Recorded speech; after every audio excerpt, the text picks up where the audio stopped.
Mike John's Tech This Out News, and with us today we have Matt Boerum, CEO and founder of Audible Reality.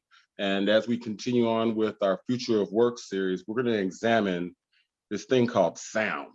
Matt, how are you doing today? I'm good, Mike. How you doing, man? Excellent. So I want to first start off with you.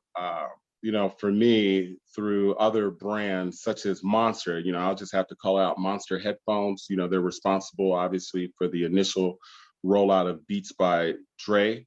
And it was through Noel Lee that I got to first understand audio. And then one of the things that I was really proud with you is the fact that people take it for granted that audio impacts everything. And as much as I've been at the forefront of saying tech is only as good as the people that use it, you have an even just as powerful slogan that relates to sound. And sound and tech go hand in hand. How did you get into this space? Right. Well, that slogan is "Hear music differently," just so we know. Ah, We'll talk about that. yes. So I don't know. I've been a show-off kid since I was little. I'm the middle of five children, and music found me somehow, and I can sing, and figured that out in high school, and picked up a guitar, and then took the journey of being a musician. So I did that for a while, and then when that didn't really look like that was going to pan out, I got really into the tech side of things because I'm a natural inventive mind, and I loved looking at a soundboard, doing a live show and figuring out how all that worked. And that took me on a really long journey through audio technology, which when I was about, I don't know, probably 2021, I entered my first university course on audio technology, ended up getting a bachelor's all the way up to a PhD in sound recording. That was a probably 25-year journey or so. Right. No, I'm not that damn old, but a long time, right? There I go, say right. Yeah. And you just recently got your PhD, correct? Yeah, I'm 39 on Friday, so I got a PhD in December of 2020. And anyway, the point of my story here is that I jumped into audio recording. I thought that was incredible that I could go to school for that. I ended up building a whole career out of teaching students audio technology at American University. I was pretty integral to building that program up to what it was. We got named #1 audio technology school in 2011 after building a huge studio complex and building a graduate program. So that I was all in on that. I just love teaching music through technology, and that evolves around understanding sound. And so from there, getting my PhD was just another extension. I was trying to teach at another school. I needed a PhD to do that, and realized without a PhD, I wasn't going to continue my dream of that. But getting the PhD at McGill up in Montreal, under some legendary guys like George Massenberg is one of my advisors, Earth, Wind, and Fire, and he's got a studio in Blackbird Studios named after him. That world just totally opened the lid on sound for me. I thought I knew everything about making music and sound and teaching that, but what I focus on now and what my PhD's on is 3D sound. So 3D audio, binaural audio, you might have heard of that, immersive audio. They all kind of mean same context. They're different from each other, but they speak to the reality that we hear every day through our own two ears. And I want to get into that.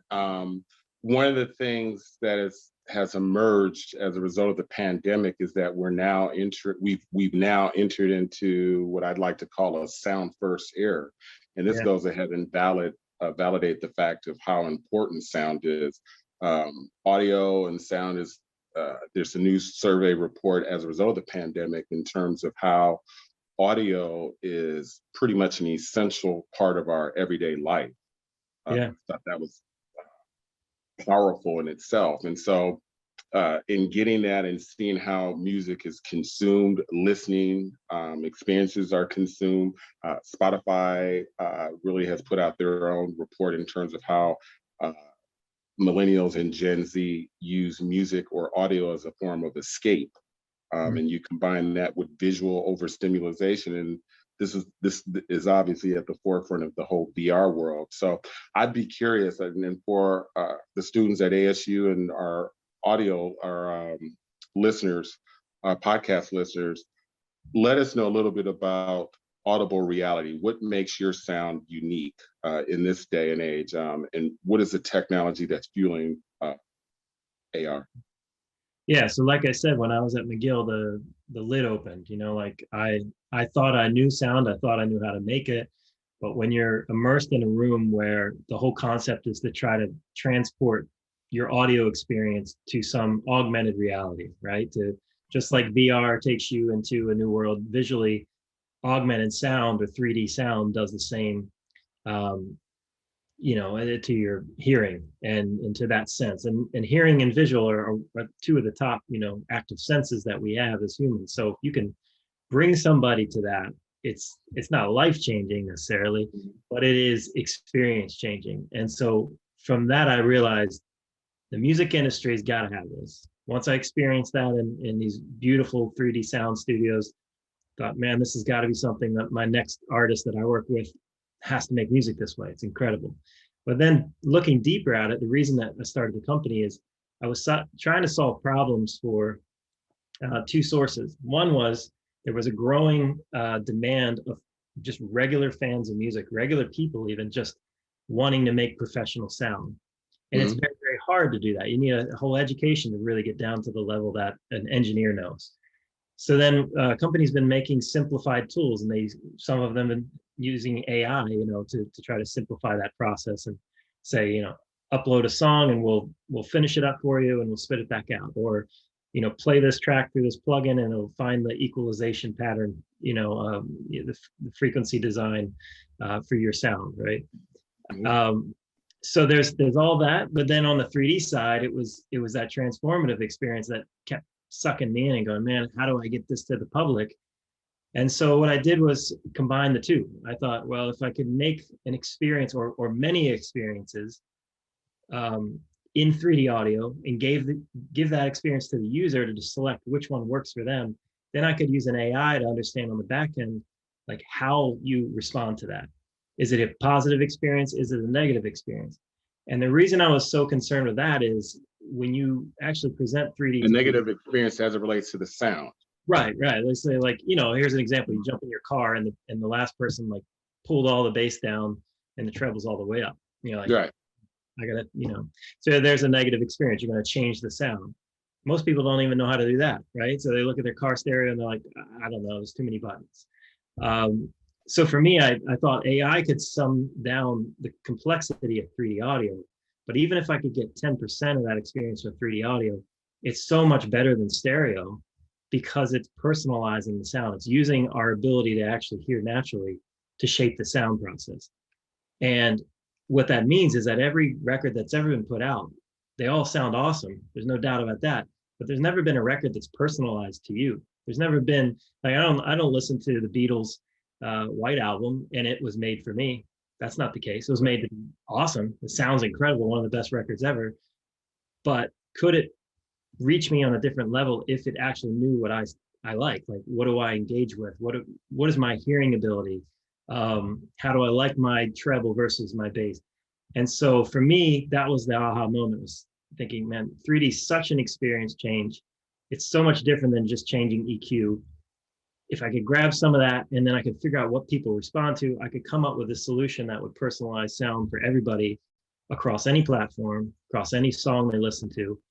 And it could be automated in a way that it understands based on the use of how people are engaging with that, you know, and where you get from it is you get to personalize music. You start listening to tracks and it feels good all the time and it reaches you. Well, I want to elaborate on that. AI has obviously been the buzzword for the past year. It was talked about heavily at this year's CES, which was virtual. But what I'm curious to learn from you and for our listeners is personalization one of the biggest things that we get out of AI, especially in the world of consumer experiences?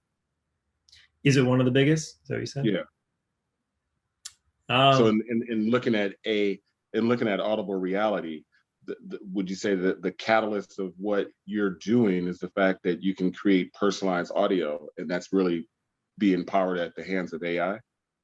Yeah, you could say that. It's really a two-pronged effect. AI, the reason that is that, yeah, personalization gives me the ability to feel as if my device sounds great, right?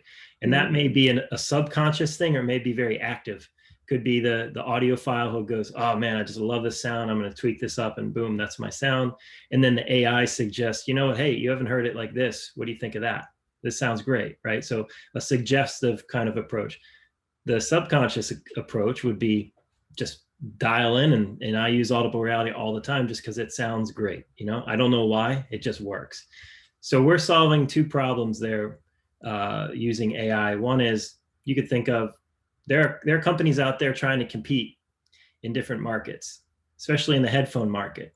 You know, like I think 30% of the headphone companies that are second tier, third tier, you know, not your brand names, but the smaller companies, you know, they're representing a very small portion of that market, but they have really affordable products, you know, and it's stuff that you and I would just see on the shelf one day and buy because we forgot our headphone, or maybe it's branded by somebody we buy.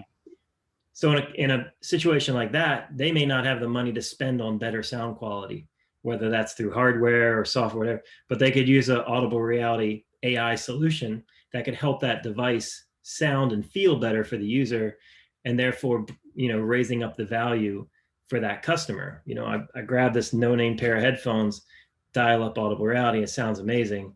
What is this product? You know, this is something I haven't experienced before. Same thing's true on the artist perspective. You know, there are, I think maybe 3% of the entire streams that go out on streaming are listened by the hit makers, or created by the hit makers, right? Most of that's long tail stuff that just never gets listened to. And I mean, there's like millions and millions of tracks that just don't even get streamed once. So if you can create a different way to discover that music, if you could create an AI that would say, not just, hey, you got Iron Maiden on your shirt, so, hey, Mike, you like Iron Maiden, you might also like Metallica.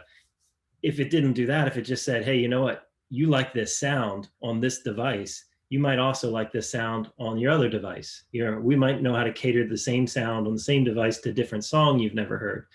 And so that's the level we're going at, because when you actually connect someone on a sense, like on the ability to hear, and you capture that, the engagement goes up. And so you're now solving personalization issues where that device or that song may not have connected with that person before, but now that you've figured out that secret, that way that the sound connects to them personally, now it becomes that much more engaging. And so, yeah, I mean, for AI, it's more of a suggestive, assistive tool for us to try to find those solutions and then be able to deliver that to the consumer. Right. And let me ask you this, and this is just kind of painting this timeline of things. You know, when you look at audio from the 70s to where we are today, it seemed like today the buzzword would be this immersive experience, intimate and immersive. How did we get here, and what role is technology playing to create that? Just the availability of devices, really, and you know, microchips and small components, silicon. You know, like the physical stuff has gotten much smaller, much cheaper. Right. For us to do immersive audio in the 70s, we needed speakers, right? And you need a lot of them. The reason surround sound never really fully took over stereo is because people go to Best Buy and buy the surround sound set, but then they get home and realize, like, oh shit, I can't put my speaker over here because that's a hallway. Like, I can't run a cable that way, right? So there's like non-ideal ways to set up this fully surround sound experience, and so it just kind of loses out. You get your super fans, but then regular people just kind of give up on it. Today, the reason immersive's taken off is because, you know, wearing headphones is one of the, if not the most active use case for listening to music. You know, people aren't walking around for games, right? Especially games, right? So people aren't walking around with a Walkman anymore. You know, the phone is the Walkman, and everybody's got one.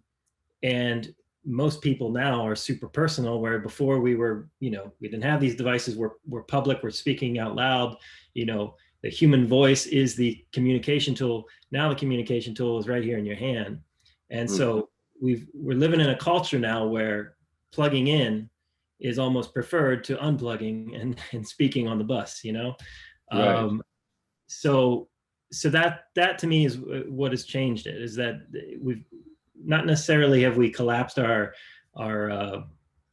world into this device, but we depend highly on that device. We're always on it, and to have our own personal space is very important now. It's highly valued.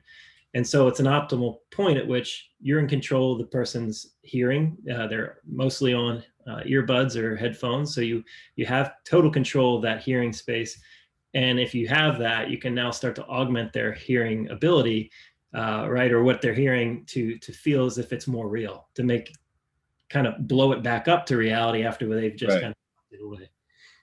I love the name Audible Reality. When I first heard that, that's just dope. But can you, for our listeners, what's the difference? And I want to chime in a little bit on AR and what makes the brand so unique. But for starters, can you explain the difference between that which Beat by Dre made its foundation on versus what solution you solved? Yeah, so Beats by Dre was the first step in personalization, or really branding personalization. So, right. And this was with the notion of you're getting the chance to listen to music, an audio experience through the ears of Dr. Dre. Right. And you're also getting a fashion statement. You're getting a cultural statement. Like you're getting something more than just a pair of headphones. You're getting a full package experience. You are Dr. Dre now. You know what I mean? And that was a huge step forward for the audio industry. A lot of people saw it as a negative because the sound quality is not very good. It's just bass boost and all that. I don't believe that at all. I think what made that a winner, certainly Dr. Dre, but very much more the fact that now people had personalized sound. They had the ability to hear it a different way.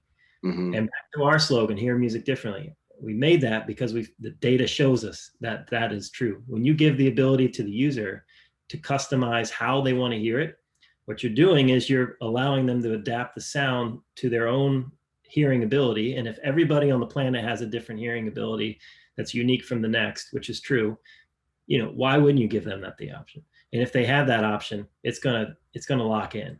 And so for Beats by Dre, it was just that first step. It's like, yeah, make the bass a little bit louder for those people who love it. Sure.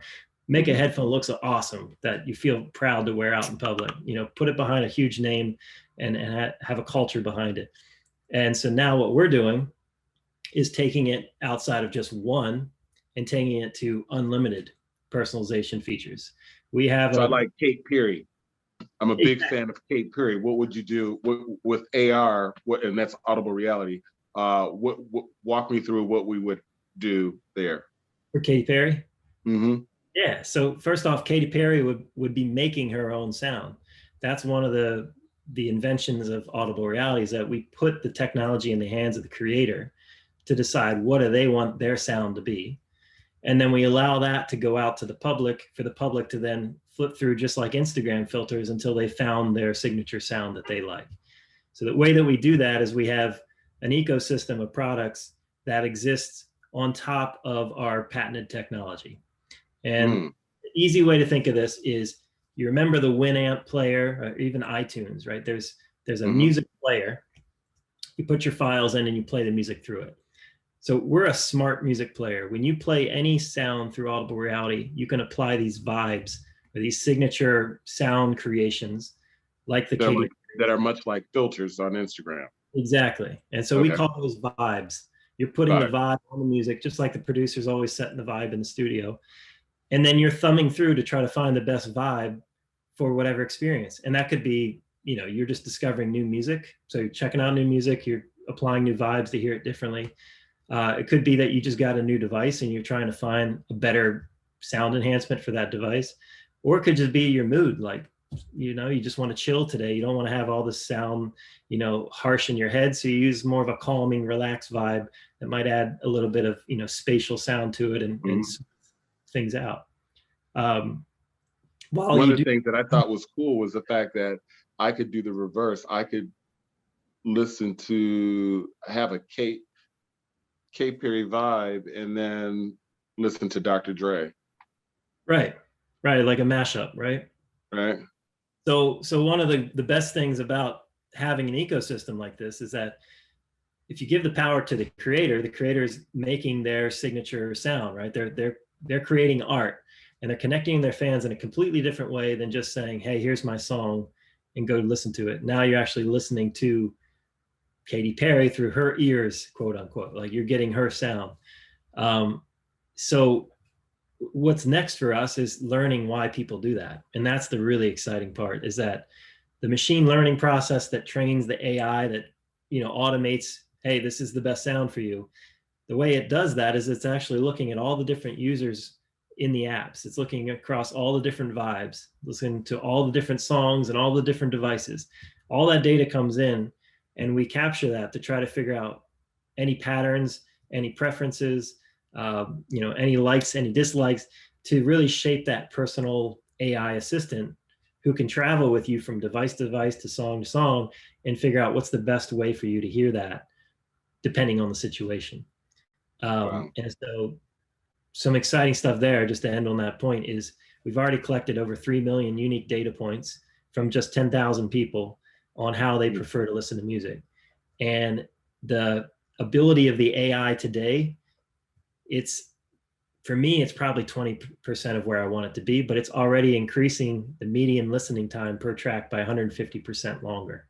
So if I was just to pick a song and play it on my device without audible reality, I play it for a certain amount of time. But if I throw on the AI vibe, figures out what I like and how I want to hear it, increases that time by 150%. Incredible. So let me just want to wrap up with a couple more questions with you. When I looking at, we're talking about the future of work here, and this segment focusing in on sound. You're in such a powerful space, and so I can think of so many things that are really captivated by sound, and starting with our phones, our televisions, the car. What are some verticals that you look for the company to get involved in the next 10 years? Looking at the future, where do you see audible reality? That's a great question. So we're hoping to be the Dolby of the future, the DTS of the future, THX, those big companies that have kind of established themselves in the hardware space, as a quote unquote enhancement company, but they also have the ability to release different versions, different tools for creation, different tools for listening, really being that helpful guide to take your product to the next level in sound. And so we think that we could work alongside those companies, not that we would have to, navigate between them. Or so we think that the personalization layer is what is really unique. And so what we've done so far through the ecosystem of just like create a vibe, have people listen, is all that data we're collecting is feeding that greater artificial intelligence. And that artificial intelligence is available through our software. So anybody making headphones today, or in automotive, or even if you're making an app, if you want to engage your customers, your users, your listeners in a deeper way and bring up that value around sound, you can use audible reality to guarantee that will happen. We can help you establish that just with our technology. And so for us, verticals that we're going after right now in terms of licensing, definitely headphones. We're also starting to talk into automotive markets, but obviously mobile phones, computers, anywhere that there's a hardware device that audio is used for entertainment, that's where we want to be 10 years from now. Any projections, say 20, 30 years out, do you see this being used by NASA? Man, that'd be pretty sick. Yeah. I mean, I got asked that question by a very famous astronaut when we were a young company. And I was kind of stumped. I didn't know how to answer it, but absolutely. I mean, you think about flight control and, the power of voice in a cockpit, even in a fight situation, fighter jet situation, something like that. Like, it's important to know where sound comes from. It's important to realize sound just like you hear it with your two ears. So again, if you're collapsing that world and you're putting people in headphones, taking away the reality, Audible Reality is there to bring it back, right? And I think absolutely space is a new frontier Final for frontier. hell yeah. Final frontier. Final frontier. Uh, so for students and our listeners, hey, they want to get involved in this space, looking at jobs and opportunity. Is it safe to say that the starting point of this is to be probably in audio engineering, or what is this pathway to get to your kind? Well, there's two kinds of people I would say that we tend to hire. All of them are driven and passionate and focused, right? So that trumps everything. If you can come in and tell me like I'm going to do this for you better than anybody ever did it before, I'm going to start listening. So Mm-hmm. I don't necessarily look to make sure that they know sound or they have an audio technology background. But certainly, if you're talking about more the technical aspects, if you want to be developing software for this, it definitely helps to have a background in audio, just to Mm-hmm. understand what it all means. You know, what is an equalizer versus a compressor versus a 3D audio processor.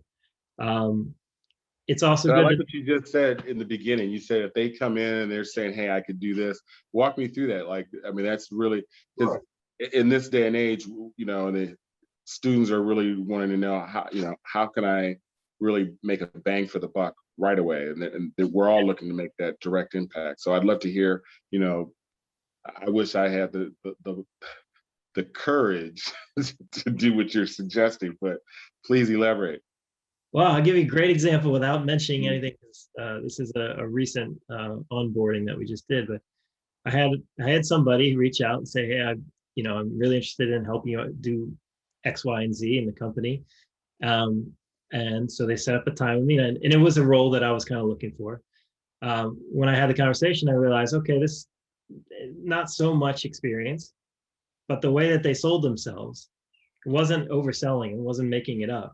It was just confidence. Came in and said, I want to do this. I love this. I'm going to own this. I'm going to take it off your shoulders. And here's why I care about doing that. And here's what you're going to get out of it. And then I look at the resume and I'm thinking, man, the resume is like, if this was any other person, I'd just ditch it out. But because it Mm, was that person, the way it came in, I said, okay, I can understand why you did this, and I can understand why you did that, even though it's not the greatest achievement in the world. I get it, And so to me, I'm a people person, always been. Like right. I'm a musician. I need to focus, my tasks off of other people and kind of feed off of that. And so for me personally, that's what I look for is just, are you going to be part of this team? Are you going to work as much as I work? Probably not, but Right.